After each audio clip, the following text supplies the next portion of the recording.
The NFC North is coming down to the wire here as the Green Bay Packers travel to Detroit to play on Thursday Night Football here in Week 14.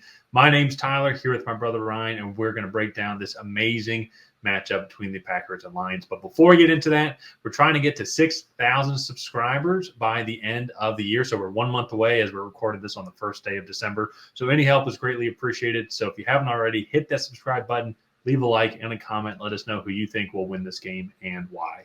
So, Ryan, both the Lions and the Packers last played on Thanksgiving. Both played great games. I think the one thing I really want to point out, though, and talk about first is the Lions did win against the Bears, and the Bears are improving, yes. But, man, was it a Thanksgiving Day massacre for that defense? It felt like in the second play, particularly every other play, a key Detroit Lions player was getting hurt. And I'm looking at it right now. I was taking notes, but Malcolm Rodriguez, he's out for the season with torn ACL, so that's another injury as well.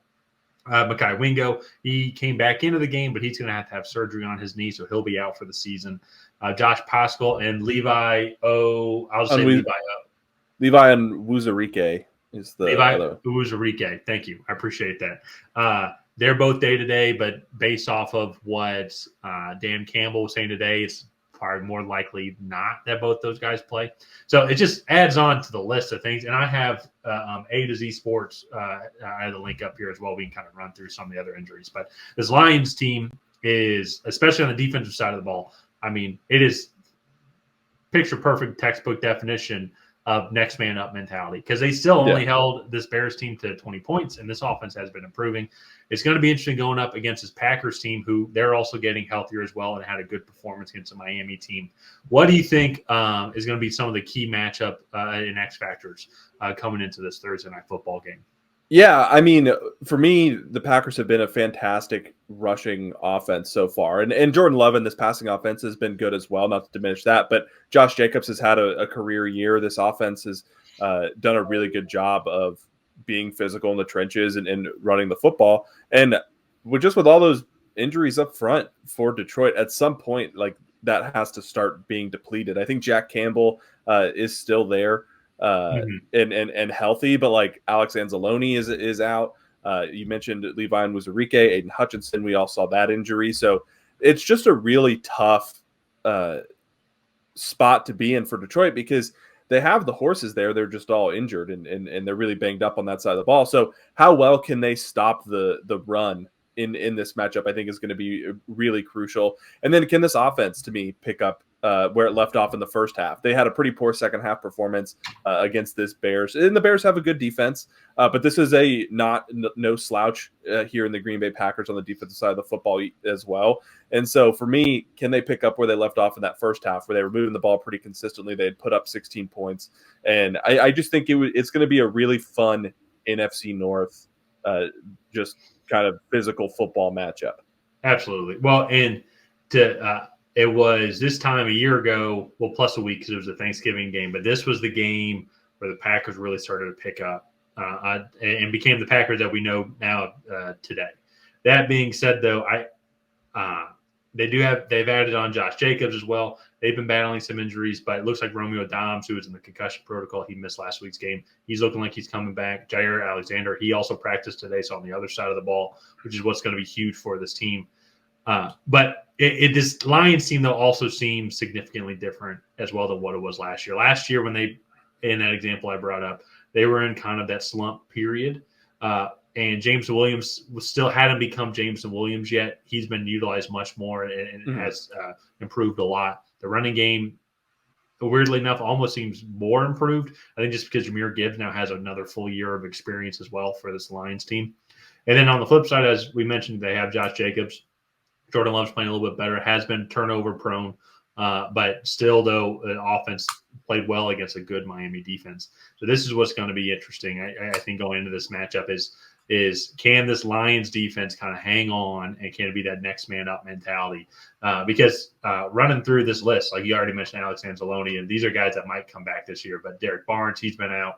Jalen Reeves-Maybin's been out. Rayshaw's been out. Josh Pascal, as I mentioned, Levi as I mentioned, Carlton Davis, he might come back as well.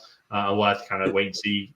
Keep an eye on that. John Kaminsky as well, potentially. This is according to what the A&Z Sports is saying, but he tore his MCL, so that might be just optimistic, but he's probably done overall. Then a lot of other guys that have been out for the season that they've been missing. So yeah, I also want to point out too, like in the first matchup, they were playing outdoors in like a monsoon almost on a mudslide, and the Packers still had a really good offensive performance. It was just they didn't convert in the red zone a few times. They got behind, so they started to have to take more risks, and the game just kind of got away from them.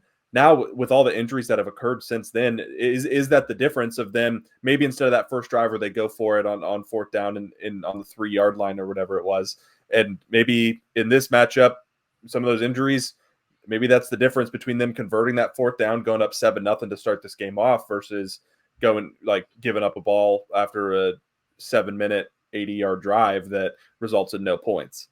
Maybe so. Yeah, absolutely.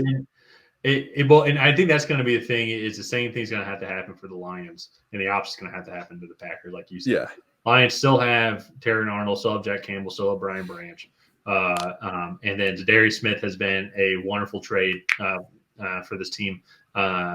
Who's their defensive tackle that they re-signed? Aleem McNeil. Aleem McNeil, yeah. Aleem McNeil.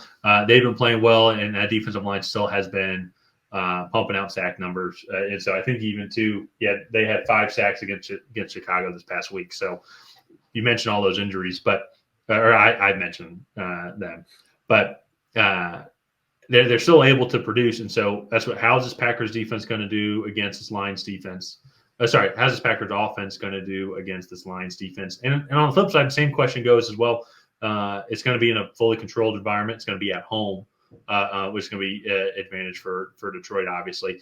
But then the weather will be completely neutral overall in perfect weather conditions. And so if this Packers offense is getting healthier in the receiving position, they are also dealing with some offensive line injuries as well, such as Jordan Morgan has been on IR, but still they had a very solid performance against a really good Miami defensive line on Thanksgiving. So not as big of a concern, I feel. So it's just going to be, I think the biggest X factor is going to be that can the Lions defense just keep hanging on, keep on performing as well, have that next man up mentality. Yeah. And on the flip side too, as you mentioned earlier on, is can the Lions offense just keep on doing what they've been doing? Yes, they slumped a little bit in the second half, but there's vulnerabilities on this Packers defense, especially in the passing game. They're 19th overall in passing defense as well.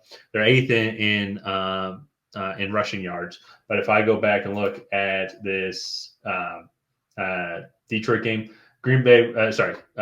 the earlier matchup, Detroit was able to run for 124 yards against this team. So something that I think that they'll be able to do. What was their yards per carry in that matchup? Do you know?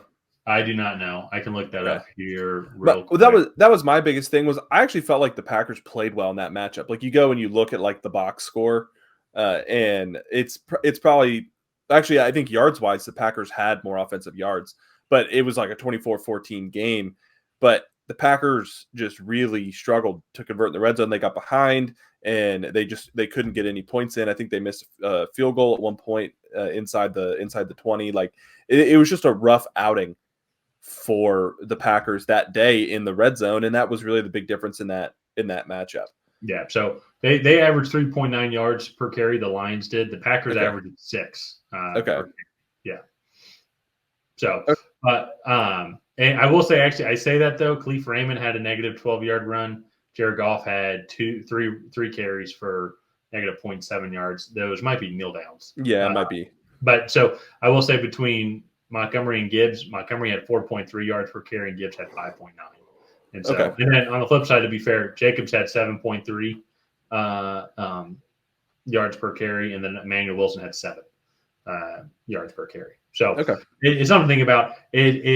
What's interesting too, kind of wrapping up this video here, we talked so much on the running game as well. I think it's because both offenses have such great abilities to throw the ball, just with kind of like the next man up mentality as well. Lions have Amon-Ra St. Brown. He's the best receiver of all the receiving groups as well. But you still go look at Green Bay. Christian Watson, Romeo Dobbs. If he comes back, Dontavian Wicks, you got Tucker Kraft as well. Yeah. All those guys maybe standalone, like individually, might not be the best receivers in the league, but the system that Matt LaFleur has set up has, like, they all worked extremely well within that system. Not saying those guys are bad receivers. Those are all average to above average receivers in the league. I'm talking about those like number one Justin Jefferson or Amon-Ra St. Brown like guys that are just superstars. Those aren't really those guys, but they fit so well within the system, the offensive system that Green Bay has works perfectly. And so it's going to be a fun matchup. Another great, exciting Thursday night football matchup for Kirk Herbstreit and Al Michaels. They almost had to go through the hazing stage, I feel, of their first 2 years of Thursday night football broadcasts on Amazon Prime, and they've had a bunch of really good games in a row now. So going on to predictions here, I'm going to go with the home team. I think Detroit – it's going to be a tough matchup, but I think Detroit is just going to find a way to win this one. And while Green Bay is, I think they've been a little bit turnover prone when it comes to some of these matches. They've cleaned it up a little bit more, but I just have a feeling that they're going to be a little more turnover prone on a very feisty, loud Detroit environment. Okay. I'm gonna disagree with you for a couple reasons. One, I feel like the injuries at this point have started to really, really pile up for this Packers team or for this Lions team. And I think that's going to be really hard for them to overcome against a really talented offense in this Green Bay Packers offense. And the other reason is I have to disagree with you because I'm down in our season-long competition and I need to catch up. So I think this is a good opportunity for me to potentially gain one back. I could be shooting myself in the foot because I do think the Lions obviously have a good shot to go and win it. But I think the Packers can get this one here. Yeah, I think I'm 9 games up on you after week 13. So we'll have to see. I like it. Maybe a lot of disagreements here in this final bye week season. Yeah. So let's go ahead. We disagree on this one. I'm taking the Packers. You got the Lions. Let's go ahead and wrap this one up. If you guys have not already, please go ahead and like and subscribe. That is the best way to help out the channel. While you're down there, go ahead and leave a comment on who you think is going to come out ahead. Will it be the Green Bay Packers? Will it be the Detroit Lions? And that we'll see you guys next time.